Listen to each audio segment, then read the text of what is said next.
Hola amigos de Arte para Despertarte, yo soy Rodrigo Diego Rivera Hernández, coordinador de proyectos de la asociación. Debido a los tiempos difíciles que estamos viviendo producto de la pandemia por COVID-19, nos ha parecido conveniente abordar un tema sobre el que hemos detectado muchas dudas e inquietudes entre maestros y padres de familia. Un tema que en términos generales nos cuesta mucho trabajo abordar como adultos y es cómo abordar el tema de la muerte con los niños. Para hablar al respecto, hemos invitado a una experta en el tema a la que le agradezco muchísimo haber aceptado la invitación, la maestra Dulce Molina. Dulce, muchísimas gracias por estar con nosotros. Bienvenida. Muchas gracias y muchas gracias por la invitación, Rodrigo. Al contrario, Dulce, es un placer. Empiezo contándoles un poquito sobre Dulce. La maestra Dulce Molina es fundadora del centro Hay una luz que nunca se apaga, enfocado a la atención de personas que han pasado por una pérdida o que enfrentan una enfermedad terminal. Estudió la licenciatura en Psicología en la Facultad de Estudios Superiores Iztacala de la UNAM y una maestría en Cuidados Paliativos al Fin de la Vida en la Universidad de La Laguna, en Tenerife, España. Tiene 16 años de experiencia, a lo largo de los cuales se ha desempeñado en diferentes áreas, enfocándose principalmente en la clínica y la atención social. Ha sido voluntaria de diferentes instituciones como el Hospital Infantil Federico Gómez y también ha sido profesora de la carrera en Psicología en varias instituciones. Ha trabajado en diferentes temáticas como el trabajo con familias con un miembro diagnosticado con algún tipo de demencia. Ha escrito 2 libros y ha sido ponente en diferentes congresos a nivel nacional e internacional. Uno de ellos, el Congreso de Investigaciones Cualitativas de la Universidad de Illinois. Dulce, pues bueno, entrémosle al tema. Hay gente que piensa que puede ser traumático para los niños abordar el tema de la muerte. ¿Se debe de hablar con los niños de la muerte? Yo creo que sí se tiene que hablar con ellos. Creo también que muchas veces creemos que para ellos va a ser traumático porque justo para nosotros como adultos a veces algunas experiencias han llegado a ser así. Y partimos también de nuestra propia experiencia. Sabemos que la muerte no es un tema como tal que se toca, es un tema tabú, por mucho que en México tenemos esta fabulosa celebración tan bonita de Día de Muertos, pero aún así se toca como celebración, pero no como más a profundidad. Eso pues, el no tener esta educación en la muerte, pues va generando que los adultos pues crezcamos con miedos, con traumas, con cosas que imaginamos, dudas que no fueron resueltas y que de ahí pues empezamos a imaginar cosas para poderlas resolver nosotros mismos. Y que eso nos lleva como adultos a tener miedos, a tener traumas, a tener diferentes emociones encontradas y que por lo tanto creemos que al no hablarles de la muerte a los niños los estamos protegiendo de esto, cuando resulta que es todo lo contrario. Los niños pues tienen como una manera más sencilla de asimilar la información sin tanta telaraña como un adulto. Sí, y aunque no lo creamos, aunque a veces no pareciera, más que estarlos protegiendo a ellos de un trauma, más bien a veces es como protegernos a nosotros mismos de un tema del que nos cuesta trabajo hablar. Oye, qué interesante. Entonces, sería mucho más fácil entonces abordar el tema con ellos que con otro adulto, por lo que entiendo. Ujú. Sí, porque con ellos las respuestas a veces pueden ser, o sea, que no necesitan a veces tanta información como nosotros para poderse quedar tranquilos cuando preguntan sobre algo. Creemos, o sea, de hecho hay un comercial, no tiene que ver con muerte, pero un comercial sobre una niña que le pregunta a su mamá de dónde vienen los niños y la mamá se empieza a crear 20,000 cosas en la cabeza cuando a lo mejor, y no recuerdo cómo termina el comercial, pero tenía que ver con otra cosa que nada que ver, ¿no? De alguien que iba a llegar o algo que había visto el niño y la mamá ya toda espantada de ¿cómo le explico? Pero no, nosotros somos los que nos espantamos. Para los niños muchas cuestiones son más naturales que para nosotros. Además de que también, bueno, también depende de nuestra edad, pero crecimos en general, o bueno, yo me incluyo en una época en la que no había tanta educación emocional como ahora. Y muchos de nuestros padres, abuelos, pues crecieron con un tipo de educación muy distinta y por lo tanto también nos enseñaron y nos educaron diferente, pero ahorita estamos en una época donde hay muchísima información, donde hay mucha educación en emociones y sobre todo con niños. Entonces creo que sí, debemos esperar mucho más de los niños, no son tan frágiles como creemos. Ahora, la forma de abordar el tema con un niño, me imagino que va variando de acuerdo a su edad. O sea, le hablaríamos igual del tema a un niño de 4 o 5 años que a un niño de 10. ¿Cómo deberíamos de hacerlo en caso de estas variantes? Sí, hay ciertos elementos comunes que debemos tener siempre, siempre en cuenta con cualquier niño, dependiendo, o sea, no importa la edad. Sin embargo, varía un poquito por los conceptos que ellos tienen.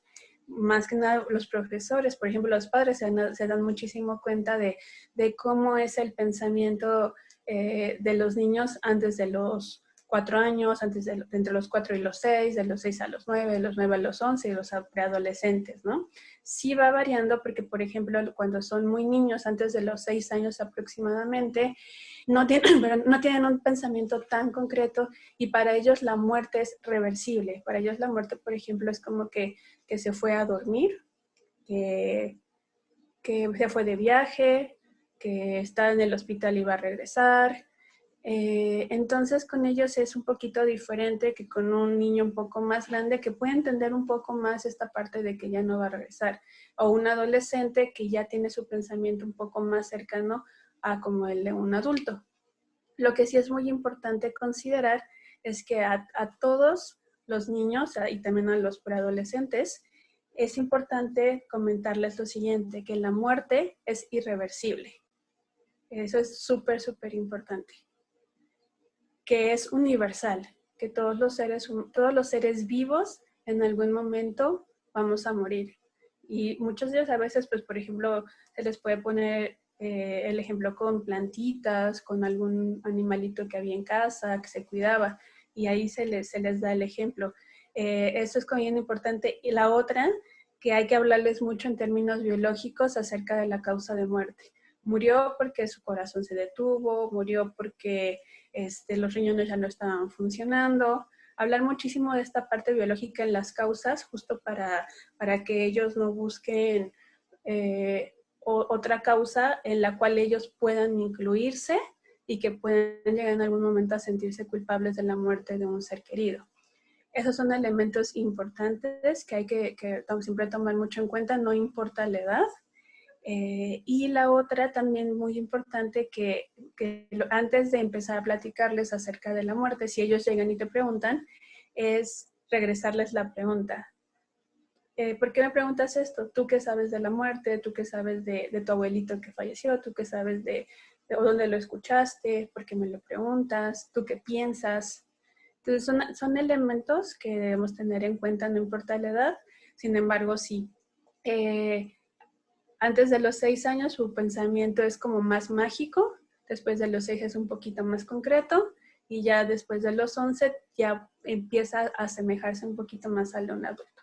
Son algunas cuestiones que sí debemos tener en cuenta con ellos y que en muchas ocasiones también podemos tratar el tema por lo mismo de que son niños a través del juego, a través de cuentos, a través de películas, a través de dibujos o de historias.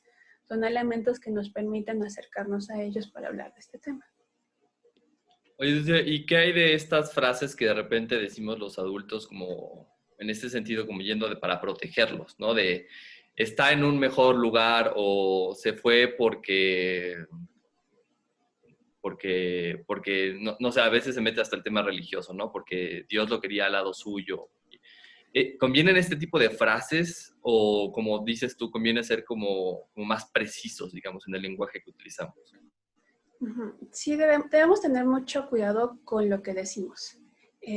Si la familia tiene una creencia religiosa que profesen y en la cual crean, es importante mencionársela al niño.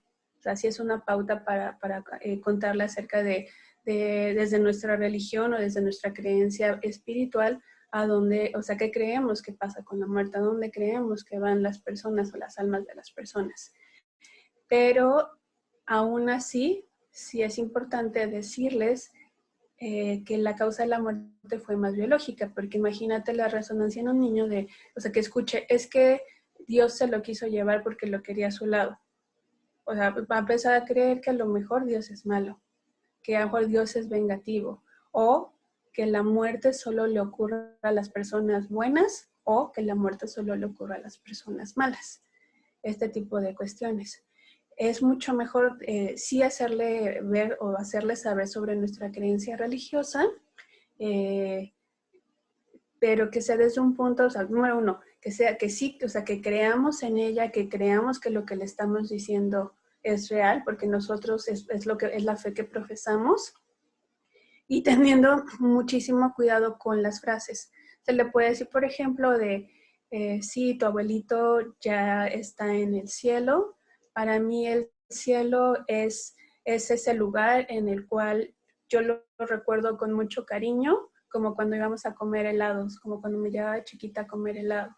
Entonces ya no estamos a lo mejor retomando tantos elementos, lo estamos haciendo un poquito más concretos y trabajando con que el niño siempre va a poder tener a esa persona en sus recuerdos y siempre va a poder mantener ese cariño, ese amor que sentía por quien falleció. Eso es como lo más importante. Y también que aunque le digamos que está en el cielo o dependiendo de nuestra creencia religiosa, sí es importante siempre mencionar la palabra muerte. O sea, decirle, tu abuelito, tu mamá, tu tío, quien haya sido, murió. No hay que decirle que está durmiendo, que se fue en mejor lugar, que el cielo es un lugar donde vas de viaje. No, es importante decirle murió, y la muerte es una situación irreversible. Ya no lo vas a poder volver a ver, ya no va a regresar del lugar en donde está. También para no crearle falsas expectativas, ¿no? Uh-huh. También, exactamente. También la otra, que es otro tema tabú que no se toca tanto, que tiene que ver con el suicidio de niños. O sea, cuando un niño decide quitarse la vida pensando, previamente no tiene esta idea de que la muerte no es, que es irreversible, entonces pues lo pueden hacer porque tienen un problema muy grande diciendo, ay, pues es que me dijeron que se fue a descansar y a un mejor lugar, pues yo estoy cansado y no sé qué hacer, pues mejor quiero ir también con mi abuelito a un mejor lugar, por ejemplo. Es un tema que ni siquiera hay cifras reales, por ejemplo, de suicidio en niños. Y sé que a lo mejor es un poquito más extremo, pero sí es algo que ocurre y que por eso también debemos tener cuidado en cómo les hablamos de la muerte a los niños. Sí es importante hacerlo, nada más que hay que tener cuidado en estas frases, como dices. Y Dulce, decías tú al principio que nosotros, al no hablarle del tema de la muerte de los niños, en vez de protegerlos a ellos, un poco nos protegemos a nosotros, ¿no? Como adultos, Sí. por cosas que no tenemos trabajadas, etcétera. Pero entonces, ¿qué tipo de reflexión, qué tipo de, sí, de autoconocimiento, de autorreflexión tendríamos que tener los adultos para abordar el tema con ellos? ¿Qué trabajo tendríamos que hacer previo antes de hacerlo?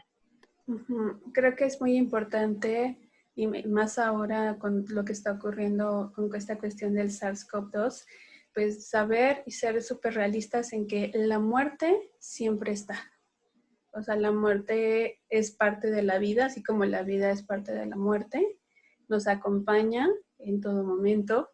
No la podemos hacer a un lado. No hay una forma de decir que yo voy a vivir para siempre o que alguien va a vivir para siempre. Es parte de la vida.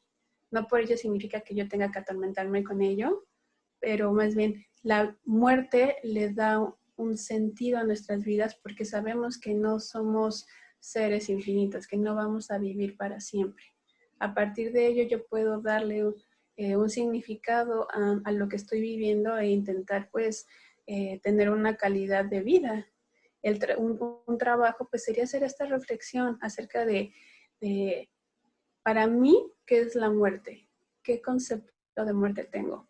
El concepto de muerte se crea o lo creamos a partir tanto de la cultura en la que crecimos, el país en el que nos tocó nacer, el país y la comunidad, ¿no? También la familia en la que crecimos, en cómo nos hablaron de niños acerca de la muerte. Si alguien falleció cuando yo era niño, me llevaron al funeral, no me llevaron, ¿qué me dijeron? No me dijeron nada.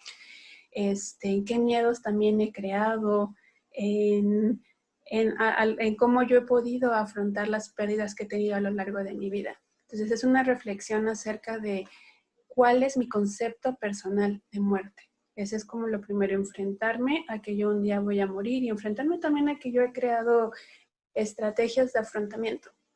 Es importante y que estas se han ido construyendo a partir de cómo yo me he ido relacionando con las personas, con el miedo, con las experiencias, con las situaciones.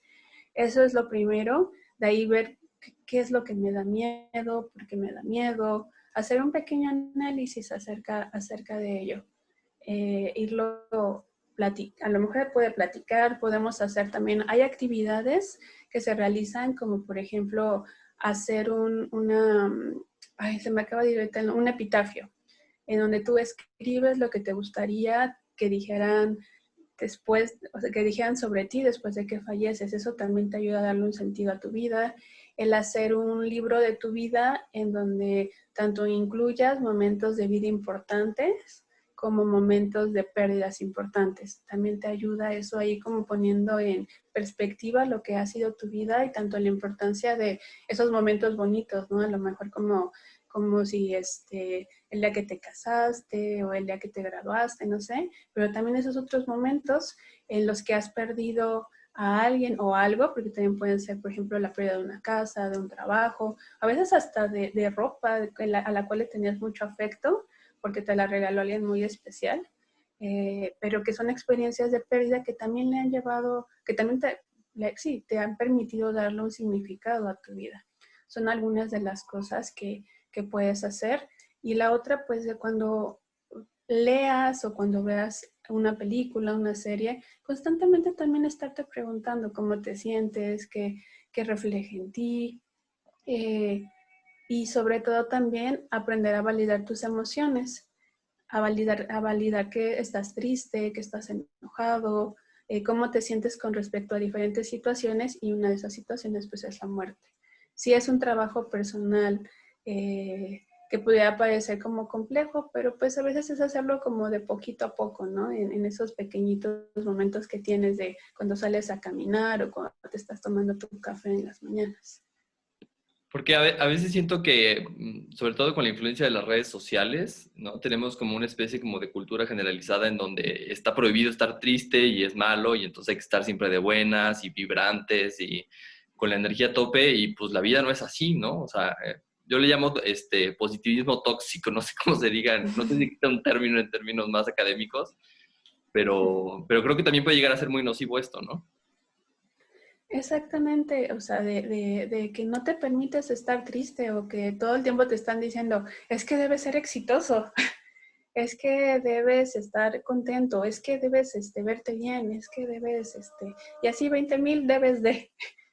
Y justamente también las redes sociales lo favorecen porque es poca la gente que tiende a comentar en ellas cuando se siente mal, porque entonces ya están diciendo, ay, esta otra vez ya se sintió mal. Ay, esta otra vez, ay, nada más se la pasa quejándose, ay, su cuentote otra vez. Entonces la gente de solo, pues no sé, puede que a lo mejor fuiste, ahorita no hay conciertos, pero se me ocurre un concierto bien bonito de música y la pasaste horriblemente mal, a lo mejor llegaste todo enfermo, llovió, te dejaron plantado, no tocaron las canciones que querías, en vivo el grupo no era lo que esperabas, pero tienes una foto súper hermosa con las luces de fondo, el grupo, etcétera, la subes a tus redes y dices, ay, lo logré, pude ver a tal grupo, hasta adelante, no sé. Y de repente, pues la gente que lo ve, ay, no, yo hubiera querido ir, qué bonito, pero la experiencia personal fue completamente otra. Y es un poco como mentirse a uno mismo, ¿no? También, sí, porque, o sea, ves la foto y en vez, o sea, mejor pasan los años y la ves y no te va a crear un momento favorable. La vas a volver a ver y vas a decir así de, ay, ojalá ese día mejor me hubiera quedado en mi casa o me hubiera ido nada más a cenar unas hamburguesas u otra cosa, ¿no? En vez de haberme ido ahí a parar tantas horas y me la pasé bien. Uh-huh. Sí, qué interesante, Dulce. Oye, ahorita mencionaste alguna especie como de autorreflexión que podemos hacer los adultos respecto al tema de la muerte, sobre todo antes de abordar el tema con los niños. Pero respecto a los niños, ¿tú recomendarías, digamos, o recomiendas a manera de duelo alguna especie como de ritual en donde ellos puedan como cerrar el ciclo de despedida de su ser querido? Ujú. Sí, hay varias cosas que pueden hacer ellos y que también nosotros las podemos hacer o hacer con ellos, eh, que son, por ejemplo, bueno, creo que lo primero que hay que tener siempre en cuenta es como no generalizar. El duelo siempre va a ser muy personal, tanto para los adultos como para los niños. El duelo pues tiene mucho que ver con las herramientas de afrontamiento que tienes, con el tipo de vínculo que tenías con la persona, con el motivo de muerte, si fue una muerte muy imprevista o ya era una muerte a mejor anticipada. Va a tener que ver muchísimos factores. Eh, y que por lo tanto también mi manera de reaccionar frente a él va a ser distinta, frente al duelo, y que cada persona va a ser completamente diferente. Aquí creo que lo que tenemos que tener muy, pero muy en cuenta es de que quién va a conocer más al niño, ¿no? O sea, ya sean los papás o a veces incluso los profesores que a veces les llega a tocar en la escuela. Entonces, lo primero es, ya conociendo al niño, conociendo la relación que tenía con la persona que falleció, acercarnos con él, con ella, con el niño y preguntarle qué le gustaría hacer. Bueno, tu tía ya no está, tu perrito ya no está, tu abuelito, quien haya fallecido ya murió. ¿Te gustaría hacer algo para poderte despedir o para poder y también para poder recordarle? Algo que es importante es que los rituales son rituales más que de despedida, son como de reconexión. Las personas que mueren sí se van físicamente, pero sus recuerdos y el amor y las emociones que dejan es lo que permanece en nosotros. Y nos seguimos relacionando con esos recuerdos conforme pasa el tiempo. Ponte a pensar recuerda tu primer o primera profesora de primero de primaria. Ya no existe en tu vida actualmente, pero todavía la recuerdas de cierta manera. Y en este momento la ves de manera muy diferente que a lo mejor cuando tenías 8, 10, 15, 20 años. Nos seguimos relacionando con recuerdos de personas, no importa la edad. Entonces eso ocurre también con las personas que fallecen. Creamos vínculos de reconexión. Y estos rituales es lo que nos permite sí dar como marcar cierta línea de, bueno, si esta persona ya no vive físicamente, ya no le puedo abrazar, ya su cuerpo ya no está vivo, pero lo que continúa son sus recuerdos y las experiencias que deja en mí. Estos rituales de reconexión, pues, lo que podemos hacer con los niños, pues, es primero que nada ver cuáles son los intereses del niño, preguntarle qué quisiera hacer. Hay, por ejemplo, niños que les gusta hacer cartitas, eh, niños que les gusta hacer dibujos. Se le puede poner, por ejemplo, un altar. También, Día de Muertos, las personas que ponen ofrenda. Al niño se le puede incluir y decirle, vamos a ponerle la ofrenda, ¿qué te gustaría ponerle? ¿Qué le gustaba comer? ¿Qué le gustaba disfrutar en vida para que lo pongamos, por ejemplo? Alguna vez me tocó ella una chica que tenía una discapacidad intelectual. Ella la hacía todo en un dibujo hacia su papá. Lo que hacía ella era todos los días ponerle una estrellita. Ella le gustaba poner estrellitas, estas que se ponen en la frente, al dibujo todos los días.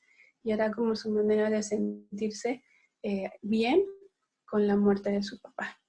Entonces es acercarnos a ellos, preguntarles qué quieres hacer y utilizar muchas herramientas lúdicas, mucho dibujo, muchos cuentos, juegos también se puede, por ejemplo. Los juegos se utilizan mucho cuando hay temblores, cuando hay huracanes, con los niños, por ejemplo, ¿no? Pero esta manera de tratarlo y cada vez también sirven como rituales. Podemos hacer esto. Una caja de recuerdos también, una cajita en donde pongamos alguna pieza importante, un pañuelito, una flor, algo que le recuerde y que siempre vaya a estar ahí, o un álbum también con fotos y que el niño diga quiero esta foto, a lo mejor con marcador le vamos a poner alrededor corazones o florecitas. Son algunas de las cosas que podemos hacer con ellos. Y bueno, ahora también los niños ya son más tecnológicos y la otra es de que ellos incluso pueden grabar un video. Ahorita los niños están así con la tecnología. Esa es otra que se me ocurre ahorita. Oye, Dulce, normalmente recurrimos a a la tanatología cuando fallece alguien, ¿no? Es como, me imagino que la mayor parte de los casos que tendrás serán de este tipo de casos, ¿no? De a posteriori, digamos. Pero tendremos que hacerlo antes, digamos, un poco para prepararnos, para estar listos, digamos, porque evidentemente siempre va a morir alguien cercano a nosotros, ¿no? Es algo que va a pasar y es una cuestión de tiempo. ¿Tendríamos que hacerlo antes? ¿Tendríamos que prepararnos así para afrontar de mejor manera cuando llegue ese momento? Yo creo que aquí son dos cosas importantes que hay que hacer mención. Una, sí existen los duelos anticipados, es decir, pues personas que sabemos que van a fallecer por su condición física o por una enfermedad que ya no tiene cura, que ya las probabilidades de vida son prácticamente nulas, que ahí es cuando se brindan los cuidados paliativos que tienen que ver también, no están relacionados con la tanatología, y vas acompañando a las familias, acompañando al paciente que va a fallecer, acompañas a las personas que están alrededor. Y esa vez la muerte no ha ocurrido. También, por ejemplo, en casos como de algún diagnóstico de deterioro cognitivo que a la larga la persona, si bien no es como la causa, no va a ser la causa de muerte, pero sí la persona, su deterioro como en el Alzheimer, pues ya no le va a permitir ser lo mismo con su familia, ya no lo va a recordar, pues también lo vas trabajando con ellos. La otra que sí sería como una cuestión tanatológica, pero es como más una educación en la muerte, creo que eso es algo que sí tendríamos que hacer todos, que se tendría que incluir tanto en la casa como en las escuelas. Porque la muerte, como te dije, ahí está, se presenta. ¿Cuántas series, cuántas películas no tienen alguna muerte? Las películas de Disney que son para niños, Bambi, por ejemplo, Frozen, o sea, todas conllevan alguna muerte. Cuando muere, por ejemplo, el pececito, o un animalito que tengamos en casa también. No siempre todos los niños viven la muerte de un familiar cercano, pero sí de algún ser vivo, ¿no? O a través de películas, a través de series. Y ellos tienen dudas. Y si esas dudas no son respondidas, lo que hace es que se llenan a través de la imaginación. ¿Y qué pasa? Tenemos adultos con traumas, con miedos, no queriendo nuevamente hablar de la muerte, intentando proteger a otros, pues cuando lo que están haciendo es protegerse a sí mismos.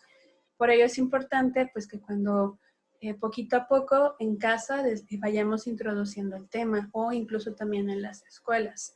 Y se puede hacer, hay muchos cuentos muy bonitos,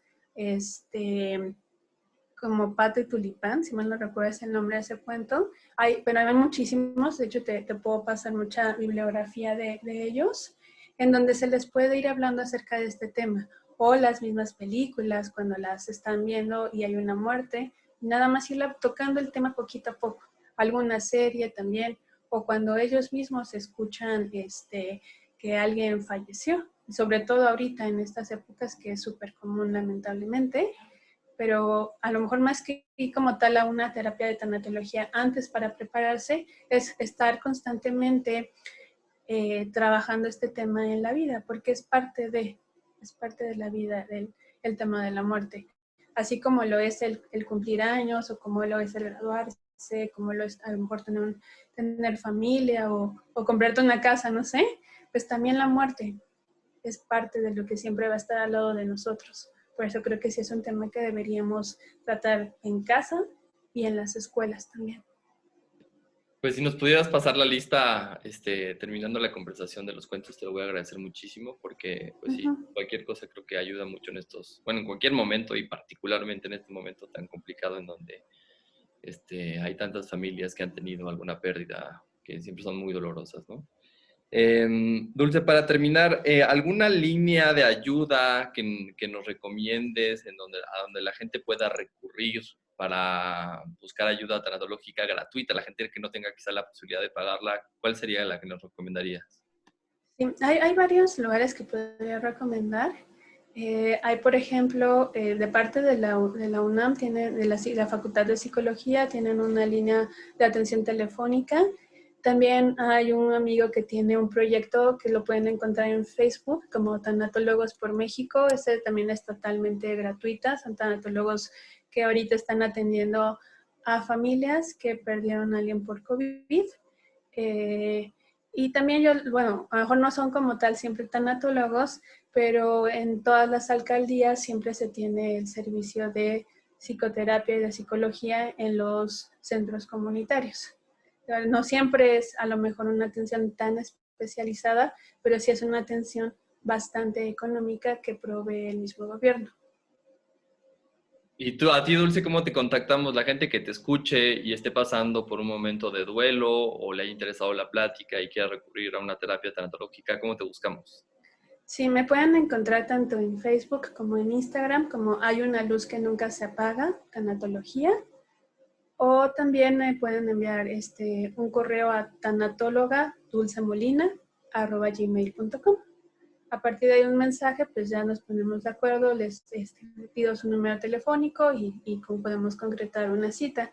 También ahí en mis redes estoy posteando constantemente artículos para poder apoyar y algunos en vivos en donde hablo de diferentes temáticas, porque también la realidad es de que todas las personas tenemos herramientas de afrontamiento. No todos vamos a necesitar un apoyo, un acompañamiento profesional. Hay veces que escuchando este tipo de pláticas o leyendo algún artículo es como esa lucecita que no se apagó y que nos permite poder dar unos pasitos más. Pues ojalá que sí sea, ojalá que esta plática le haya servido a mucha gente y que pues sobre todo nos ayude a orientar el trabajo con los niños, ¿no? Que como tú lo dices, creo que en mi experiencia trabajando con niños coincido plenamente con lo que tú dices. Creo que no solamente el tema de la muerte, sino muchísimos temas son temas a los que muchas veces les rehuimos para protegernos a nosotros mismos o producto de nuestra propia ignorancia, ¿no? Pero creo que son temas que son imprescindibles de abordar con ellos, pues porque van a crecer niños más fuertes, con más información y con más herramientas para afrontar la vida, ¿no? Que creo que ese es el propósito de la educación. Dulce, ¿algo que quieras agregar para terminar? Pues también de esto que comentabas, no solamente es para que crezcan los niños, también es para nosotros. El trabajar el tema de la muerte o del duelo con ellos también nos permite a nosotros crecer. Y si nosotros crecemos, pues qué mejor, porque somos también gran parte del ejemplo. No es como de que nosotros ya nos quedamos así y trabajamos por ellos, pero a la vez también para nosotros, porque les vamos a seguir dando ese ejemplo de que en la vida constantemente vamos a seguir aprendiendo, creciendo, enfrentándonos a nuevos retos. Entonces creo que eso es como bien importante también de tener en cuenta cuando tratamos temas que podrían considerarse tabú, como la muerte, como la sexualidad, entre otro tipo de cuestiones que luego justo se hacen muy de lado y no se quiere trabajar con los niños. Sí, creo que siempre trabajar con nosotros termina favoreciéndoles a ellos, ¿no? Y eso sin duda creo que tendríamos que tenerlo todo muy presente. Dulce, muchísimas gracias. Te agradezco enormemente tu tiempo, tus conocimientos, tu experiencia. Y bueno, pues ojalá podamos volver a tener alguna entrevista más adelante con temas un poquito menos tristes que nos ha convocado el día de hoy. Muchas gracias, Dulce. Gracias a ti por la invitación. Buen día.